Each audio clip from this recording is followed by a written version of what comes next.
Back now with some allegations made by a Western New York man who says that he was kicked off of a Frontier Airlines flight over the weekend because of an issue that relates to his disability.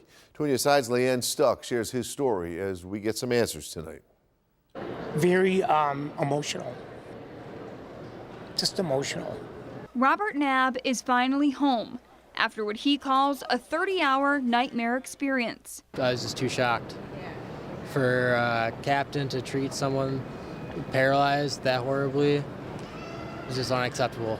Robert is a quadriplegic who was paralyzed from the neck down after a snowboarding accident earlier this year. He and his girlfriend are moving home, so they booked a flight with Frontier Airlines to fly from Denver to Buffalo on Sunday. After his wheelchair was loaded and he boarded the plane, Robert says he was told by plane staff that his chest restraint was not sufficient. The restraint that he had was from Craig Spinal Cord Institution, which is approved for many flights that he's been on. I was just in disbelief because I was just already sitting on the plane for an hour because he got me loaded up, and I've been sitting there, and now I couldn't even go back to Buffalo just because of chest restraint that they're saying that I'm required to have. Robert says he was removed from the flight. Frontier rebooked both he and his girlfriend on a Southwest Airlines flight on Monday, where he was able to fly without any issues.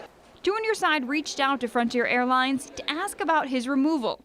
They sent us this statement saying, in part, "Safety is our #1 priority, and passengers who require an orthopedic positioning device must bring their own for travel on Frontier Airlines." We replied to that statement because Robert had one.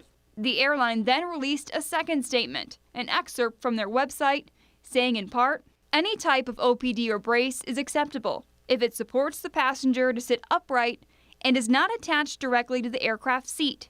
In addition, the OPD or brace should fit between the armrests in the down position and not infringe on another passenger's seat.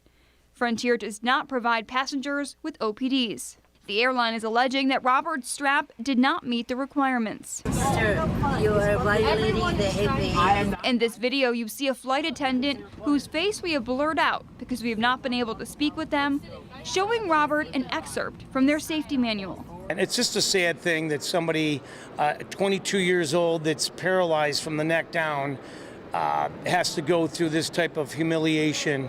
Robert and his family say they just don't want this to happen to anyone else. We can't make life any more difficult for them than what they already have. Thank you. Leanne Stuck, Channel 2 News.